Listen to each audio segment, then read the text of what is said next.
शयनावतु शयनो भुनक्तु शवीर्यं कर्वावहै तेजस्विनावधीतमस्तु मा विद्विषावहै। ओम शांति शांति शांति। अखंडमंडलाकारं व्याप्तं येन चराचरं तत्पदं दर्शितं येन तस्मै श्रीगुरुवे नमः। गुरुर्ब्रह्मा गुरुर्विष्णु गुरुर्देव महेश्वर गुरुसाक्षात् परब्रह्म तस्मै श्रीगुरुवे नमः। तस्मै श्रीगुरुवे नमः। साधकों को भरपूर आशीर्वाद, बहुत आशीर्वाद। श्रद्धा के लिए राजयोग हम गुरुजनों का योग है।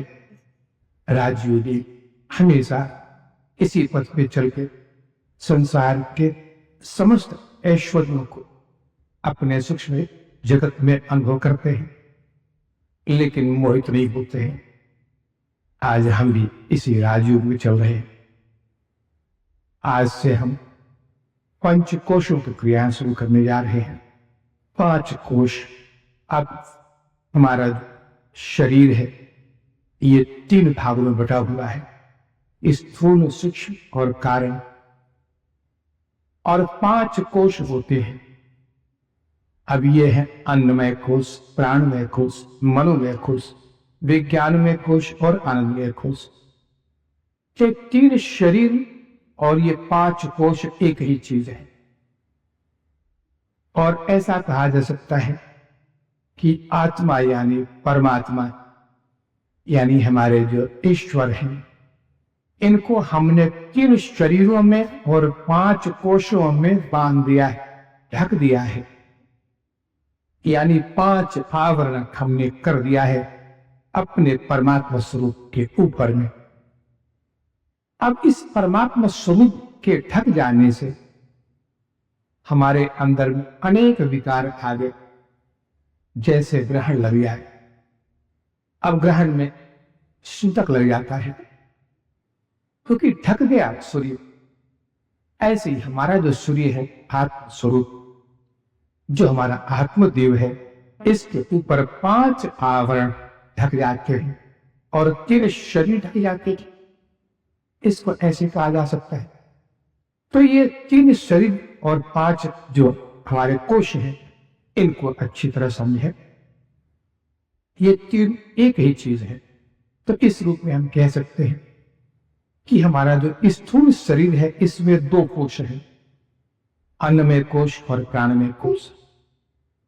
और फिर जो सूक्ष्म शरीर है, इसमें भी 2 कोश हैं, मनोमय कोश और विज्ञानमय कोश। लेकिन हमारा जो कारण शरीर है, इसमें एक ही कोश है, आनंदमय कोश। अब साधना प्रियो, आनंदमय कोश को हम और कारण शरीर को अति उन्नत मानते तो हैं, लेकिन है तो शरीर ही, कोश ही तो है। और जब तक आवरण है तब तक परमात्मा स्वरूप ढका हुआ है। ये 3 शरीर और ये 5 कोश, ये हमारे ही अज्ञान की देन है।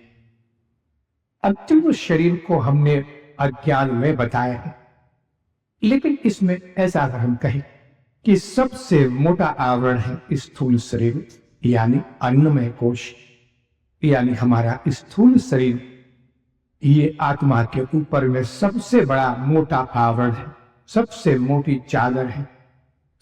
इसने हमें अपने स्वरूप से विस्मृत करा दिया है। हम भूल गए हैं कि हम कौन है। देखिए, 3 जो शरीर है, इन 3 शरीरों के अपने अपने गुण होते हैं। स्थूल शरीर, ये अन्नमय कोश क्यों कहा गया? क्योंकि ये अन्न से बना हुआ होता है। अन्न ही से इसका निर्माण भी होता है।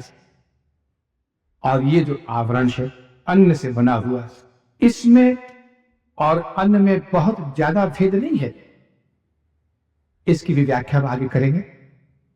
अभी कहने का मतलब यह है कि जो 3 शरीर है और 5 कोश हैं, ये तीनों ही और ये पांचों ही अज्ञान के कारण हमें दिखते हैं, वास्तव में है नहीं।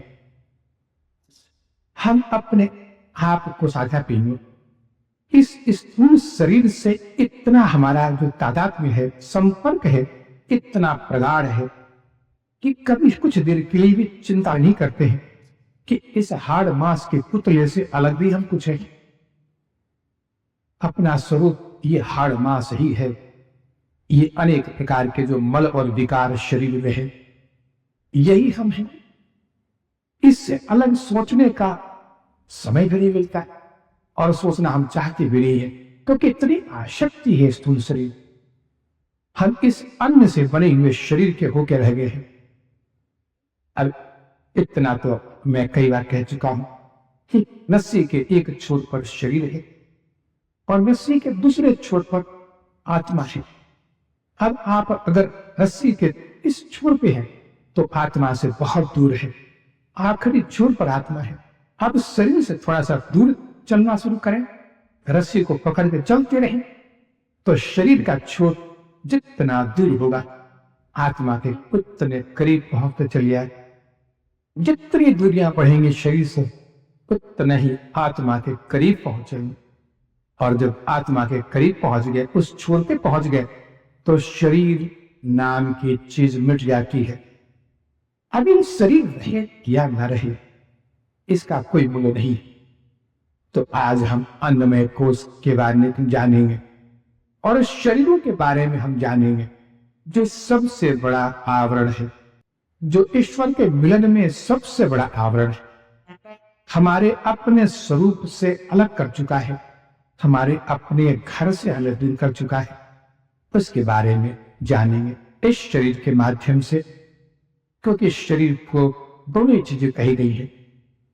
ये शरीर एक मंदिर भी है, एक माध्यम भी है। साधना का सबसे बड़ा जो केंद्र है वो शरीर है, लेकिन भोग प्रधान भी तो है। 3 चीजें याद रखें, 3 चीजें अत्यंत दुर्लभ है और ईश्वर की कृपा के बगैर ये नहीं मिलती है।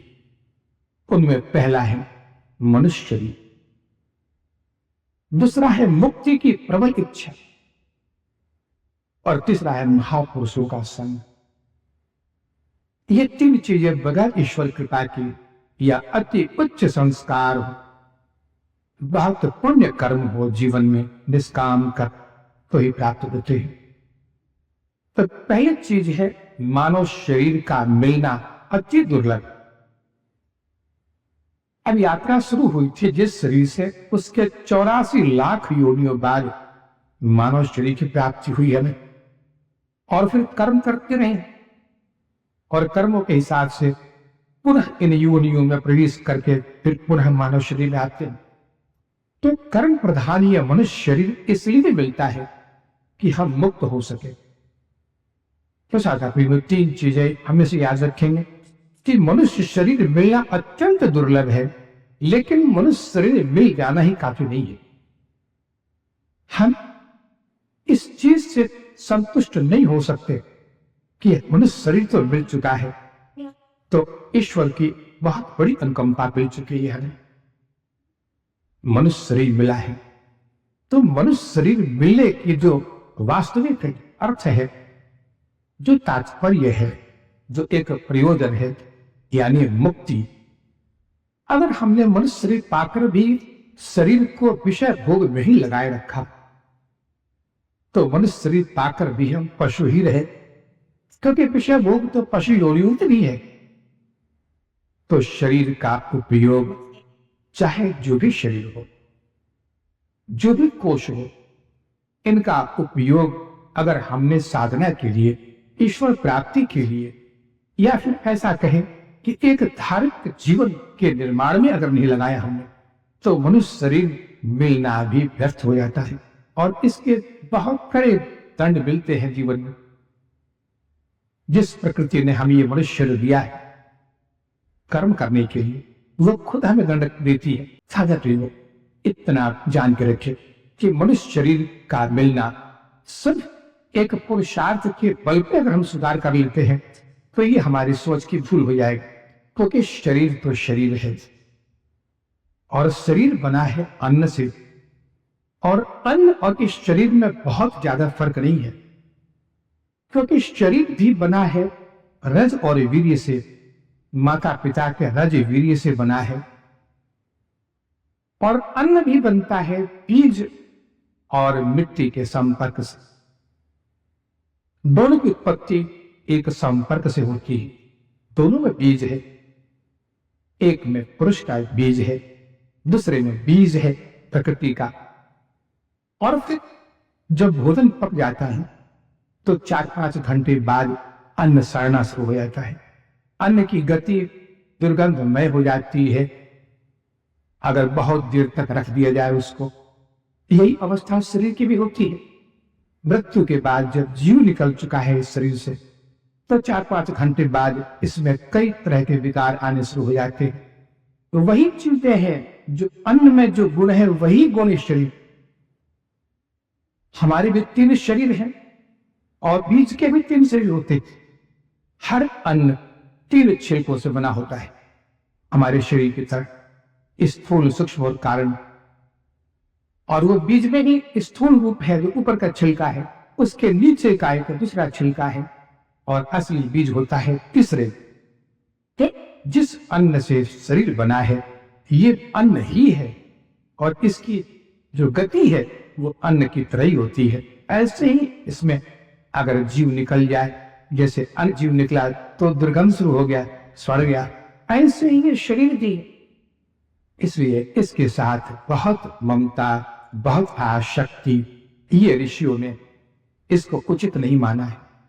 अब इस शरीर के साथ में जो स्थूल शरीर, इसके साथ में पंचभूत लगे होते हैं। स्थूल शरीर जब जन्म लेता है तो 5 स्थूल भूत होते हैं, पृथ्वी, जल, अग्नि, वायु और आकाश। अभी इन 5 स्थूल भूतों का एक साथ संकलन मिल जाना ये जन्म है, और इनका अपने अपने कारणभूत में विलय कर जाना मृत्यु है। तो आखिर क्या मरा और क्या जन्म लिया? जन्म और मृत्यु का हमसे कहां संबंध है? ये शरीर जन्म ले रहा है, स्थूल रूप में आया, स्थूल से सूक्ष्म में गया और सूक्ष्म से कारण में गया। ये तीनों ही शरीर होते हैं। अंतर इतना है कि स्थूल शरीर दिखता है इसलिए हम इसको सत्य मानते हैं, क्योंकि दिख रहा है, इसके इंद्रिया कार्यभूत दिखती है, आंखें देख रही है, हाथ स्पर्श कर रहे हैं, कान सुन रहे हैं, आदि आदि। तो ये चूंकि प्रत्यक्ष दिखता है इसलिए हम इसको सत्य मानते हैं, और जो नहीं दिखता उसको हम सत्य नहीं मानते। लेकिन साथ में क्या ये जो सत्य जिसे मानते हैं क्या ये सत्य है? यही असत्य है। और जो नहीं दिखता है उसको हम असत्य मानते हैं, वही सत्य है। तो गीता में भगवान ने कहा है कि सत्य का अभाव नहीं है और असत्य का कोई अस्तित्व नहीं, यही शरीर है। अब स्थूल शरीर तो अपने उम्र के साथ मिट जाता है, लेकिन 2 शरीर तो हमारे साथ हमेशा बने होते हैं। हमेशा आप जब इस चीज को सुन रहे आज मेरे साथ में, तो इस भावना को दृढ़ करें कि आप शरीर नहीं है, और आपका ये जो शरीर है, जो कुछ भी आज की व्याख्या हो रही है अन्न कोश की, ये उस आवरण की व्याख्या हो रही है जो आपने ओढ़ रखा है। तो आप अनंत कोटि जन्मों से, जुग जुगों से आप वही है। आपके साथ में सूक्ष्म शरीर भी वही है और कारण शरीर भी वही है। तो मिटता है स्थूल शरीर। स्थूल शरीर अन्न के साथ बनता है और फिर मिट जाता है, लेकिन 2 शरीर तो हमारे साथ हमेशा बने हुए हैं। अब प्रश्न उठता है कि तो फिर इंद्रियां किस शरीर में है? हमारी जो इंद्रियां हैं ये किस शरीर में? अब अगर आपका मतलब है इंद्रियों के उस गोलक से, जैसे आंख है, नाक है, कान है, मुंह है, अगर इनसे आपका मतलब है तो ये स्थूल शरीर। लेकिन शायद अगर आपका संबंध हमारे शरीर के उन इंद्रियों से है जो एक शक्ति पुंज है। वो शक्ति जो देख सकती है, वो शक्ति जो सुन सकती है, वो शक्ति जो बोल सकती है। ये जो शक्तियां हैं हमारे इंद्रियों की, अगर आपका संबंध उन शक्तियों से है तो वह सूक्ष्म शरीर में है, वो स्थूल शरीर में नहीं। अब आप समझ गए होंगे कि जो शरीर मृत्यु को प्राप्त होता है तो आपके वो इंद्रियों के गोलक नष्ट हो जाते हैं। लेकिन हमारा एक नियम है कि हमें बोलने के लिए कोई एक माध्यम चाहिए, एक स्पीकर चाहिए, जिसके माध्यम से हम जो कुछ भी अंदर में चिंतन करते हैं वो एक माध्यम से निकले, यानी वैखरी धारण करे, वो नष्ट हो जाता है। लेकिन अंदर में आपकी जो शक्ति है जिससे आप देख सकते हैं, सुन सकते हैं, बोल सकते हैं, वो सब जो कि त्यों बनी रहती है, कुछ भी नष्ट नहीं होता। तो स्थूल शरीर के जो ऊपरी आवरण है जो अन्न से बने थे ये नष्ट हो गए। अब उसी अन्न के सूक्ष्म तत्वों से बना हुआ जो सूक्ष्म शरीर है ये आपके अंदर है। ये सूक्ष्म शरीर है जो शक्ति का पुंज है जिसमें अंतःकरण होता है। और कारण शरीर कहते हैं कि स्थूल शरीर और सूक्ष्म शरीर का जो बीज है वो कारण शरीर में होता है। जैसे मैंने बताया कि 3 छिलके होते हैं, ऊपर का छिलका नष्ट होता है तो भी अंदर का छिलका होता है। वो जब नष्ट होगा, जैसे कोई भी गाछ अंकुरित होगा या पौधा, तो ऊपरी का आवरण पहले नष्ट होता है, इसके बाद फिर भीतर का आवरण, और तब असली बीज में अंकुर निकलते हैं। तो वही कारण शरीर है, इसमें सारे बीज पड़े होते हैं। जरा विस्तृत रूप में समझे इसको कि जैसे इस जन्म में आपके शरीर में अनेक बीमारियां हैं, कई तरह की बीमारियों से आप ग्रस्त हैं। तो इस बीज को आपने कभी जाने पूछ की कि ये बीमारी का बीज कहाँ है? अगर सर्दी जुकाम बुखार हो तो ये बीज के कारण नहीं होता है, क्योंकि ऊपरी वातावरण के प्रभाव से अनेक बीमारियां होती है और वो खत्म हो जाती है। इसका सूक्ष्म कारण से कोई संबंध नहीं है।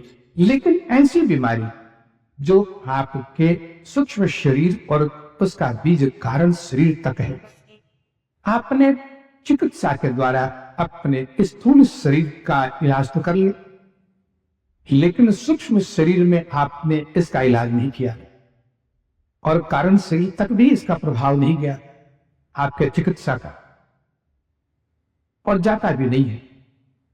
तो फिर उस बीमारी का जो वास्तविक जो बीज है उसका इलाज तो नहीं किया आपने, तो फिर हर जन्म में आएगा वो चीज, क्योंकि सूक्ष्म शरीर हर जन्म में जाता है और वही सूक्ष्म शरीर जो अभी आपके पास में है और जो लाखों वर्ष पहले भी था, आगे आने वाले लाखों वर्ष तक रहेगा। अगर मुक्त हो गए आप तो ये सारे बीज खत्म हो जाते हैं। बीज का खत्म होना ही मुक्ति है। तो जब तक बीज है तब तक स्थूल शरीर का इलाज करना ही पर्याप्त नहीं है। इसके लिए आपको अपने सूक्ष्म और कारण में जाना पड़ेगा। और साझा प्रेमी, आपका प्रश्न स्वाभाविक है कि कैसे इलाज होगा सूक्ष्म शरीर का और कारण शरीर का। इसके लिए हमारे गुरुओं ने और धर्म ग्रंथों ने एक ही चीज कही है कि स्थूल शरीर स्वस्थ होता है प्राणायाम से, और जो शक्तिशाली क्रियाएं हम करते हैं। अब इसका संबंध सूक्ष्म शरीर से नहीं, सूक्ष्म शरीर का संबंध है धारणा और ध्यान से। तो सूक्ष्म शरीर से वो सारी बीमारी नष्ट हो जाएगी और कारण शरीर का जो बीज है वो नष्ट हो जाता है समाज में। तो 3 ही इलाज है आपके पास।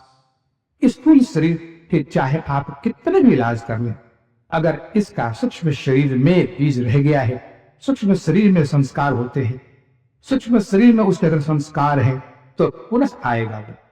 और कारण शरीर में अगर बीज है तो जन्म जन्म तक पीछा करेगा, हर जन्म में वही बीमारी पीछा करेगी और आप इलाज करवाते रहेंगे।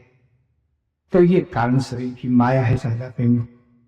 ये शरीरों की माया बड़ी विचित्र होती है। इन शरीरों को अच्छी तरह समझे। शरीरों को समझ लेने मात्र से ही इसमें जो एक अहंकार का जो बीज है, जो आसक्ति का बीज है, ये खत्म होना शुरू हो जाता है। क्योंकि हम सबसे बड़ी जो लापरवाही करते हैं, अपने जीवन में कि हमें ये पता नहीं है कि हम 3 शरीरधारी हैं, सिर्फ अपने स्थूल शरीर तक ही अपने को सीमित रखते हैं, यानी अन्न भक्षण भी करते हैं और अपने को अन्न मानते भी हैं, क्योंकि स्थूल शरीर तो अन्न से ही बना है। अब कैसे बनाइए, ये जो क्रम है शरीरों का कैसे बनता है, इसको अच्छी तरह समझें। पहले तो हम सब एक अद्वैत रूप में ब्रह्माकार स्थिति में ही थे, कोई द्वैत नहीं था, तो कोई शरीर भी नहीं था। अब इच्छाओं से और ईश्वर की प्रेरणा स्वयं वही आत्मस्वरूप ही अपने आप को लीला के लिए कह लीजिए। हालांकि ये एक बड़ा ही रहस्यमय चीज है। नाना प्रकार के संत महात्माओं ने, योगियों ने इसका विश्लेषण अपने ढंग से किया है। तो अद्वैत ही द्वैत रूप में अपने आप को परिणत किया, तो द्वैत परिणत होते ही विकार शुरू हो जाते हैं। जैसे एक जो होता है, जब तक एक था तब तक उसमें कोई विकार नहीं था। दूसरा जो अंग है वो प्रकृति है, प्रकृति और पुरुष। तो पहला जो चीज विकटित हुआ उस ब्रह्म से वो था मूल प्रकृति, जो अति शुद्ध है और उसमें कोई विकार नहीं है। तो उस मूल प्रकृति का ही विघटन हुआ और पहली चीज बनी प्रकृति। तो मूल प्रकृति से प्रकृति अलग। अब प्रकृति में विकार शुरू हुआ, प्रकृति में विकारों का जो दौर शुरू हुआ, तो उसी विकार से अनेक चीजें बनती गई और ये पृथ्वी का जो रूप है ये जन्म लिया। उसी प्रकृति का पहला परिणाम था ये सारा वातावरण, वायुमंडल, ये सूर्य, नक्षत्र, तारे, ग्रह और उसमें एक पृथ्वी भी है। तो इस विकृति का पहला परिणाम हुआ पृथ्वी।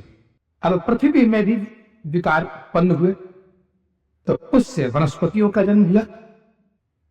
अब वनस्पतियों में जो विकृति हुई, इनमें से जड़ी बूटियों का जन्म हुआ।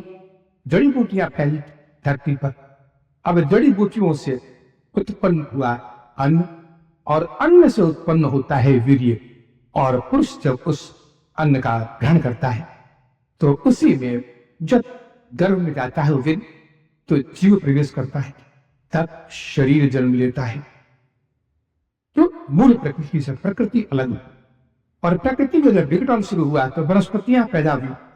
उन वनस्पतियों से जड़ी बूटियां पैदा हुई, उससे अन्न बना, और अन्न से वीर्य, और वीर्य से ये मनुष्य शरीर बना। तो मनुष्य शरीर अन्न से बना है और इसका अंत भी उसी अन्न की तरह ही होगा। ये जो क्रम है शरीरों का विघटन, ये हमेशा परिवर्तनशील है। मूल प्रकृति से जो विकृतियां पैदा हुई हैं, ये पहुंची है स्थूल शरीर, और स्थूल शरीर के अंदर एक शरीर है, ये फिर पीछे की यात्रा शुरू होती है, क्योंकि ब्रह्माकार स्थिति और जो मूल प्रकृति का स्वरूप है वही कारण शरीर का स्वरूप होता है, अति शुद्ध। उससे कुछ विकृत है सूक्ष्म शरीर और फिर स्थूल शरीर, और वहां से वो क्रम पहुंचा है अन्न तक। तो अन्न और स्थूल शरीर में समानता है, इसलिए इसका नाम कहा गया है अन्नमय कोश। अन्न से ही बना है और इसका परिणाम भी अन्न की तरह ही होगा, ये निश्चित है। अब एक और प्रकृति की लीला और ईश्वर की लीला भी जान लें कि हमारे इस अन्न से बने हुए शरीर का उपयोग सिर्फ उत्पीड़न के लिए होता है। आप कहे तो बड़े आश्चर्य की चीज है, इसे तो हम सुख भोग भी करते हैं। अब जरा चिंतन करें कि जिस सुख का आप भोग करते हैं शरीर से, क्या वो सुख है? अब इसको विस्तार से समझें कि स्वर्ग में जाने के लिए आपको एक नया शरीर मिलता है, जहां आप जाते हैं और सुखों का भोग करते हैं। सारे सुखों का भोग जिस दिन समाप्त हो जाता है, सारे पुण्य खत्म होते ही आपको फेंक दिया जाता है वायुमंडल में, और वायुमंडल से आप चले आते हैं पृथ्वी पर और अन्न में प्रवेश करते हैं, और फिर वीर्य के माध्यम से फिर से ध्यान रखें। तो ये जो जेल की यातना है, ये शरीर के साथ ही है। अगर पुण्यों का भोग करना हुआ तो स्वर्ग के लिए अलग शरीर है, यातना का भोग करना हुआ तो नरक के लिए अलग शरीर है। तो सुख के शरीर हो गए स्वर्ग में भोग करते हैं, दुख के हो गए नरक में, और सुख दुख मिश्रित के हो गए हम, यानी मानव शरीर।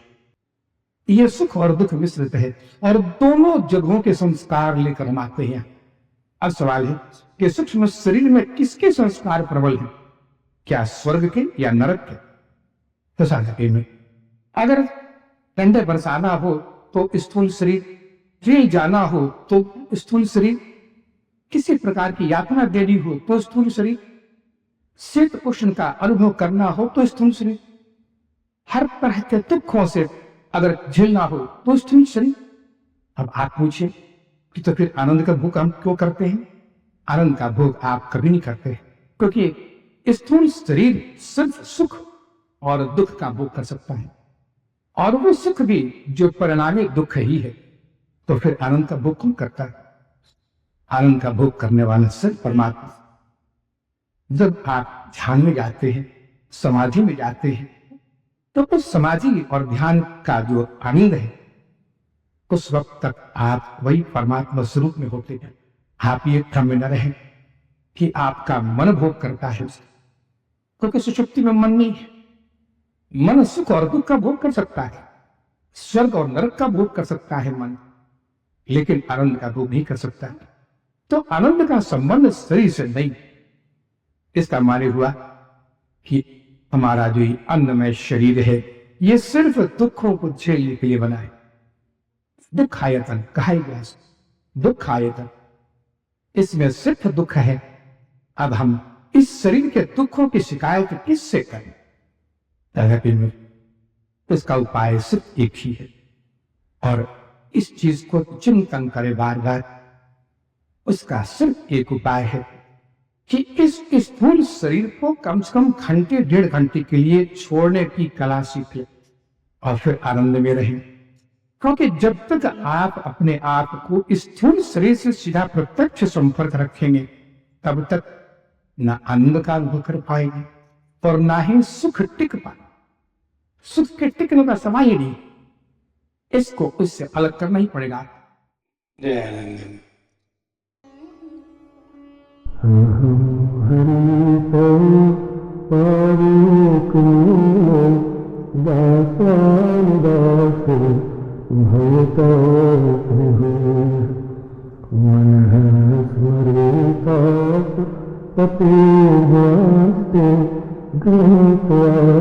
कर्म करेत काय नाक पुष्ट न चुपारिष्टि न सार्वभौमं नरसाधिपत्यं न योगि सिद्धि इमौ भवन्या समन्वसत्त्वां विरहण्यकाङ्क्षे अनातिपक्षा इमातरं खगा स्तम्भं यथा वत्सतराज्यधारता प्रियं प्रियो विसितं शरणा नन्दृङ्गाच्छिदृच्छते त्वां नमोऽतिमशोक जनेश सख्यं संसारचक्रे भ्रमतः सकर्मभिः तन्मायात्मा मददारगिरि सुसुप्तचित्तस्य नाथ भूयात् अहं हरितो पादे कुल दासारिदासो भयतो जय जय जय जय जय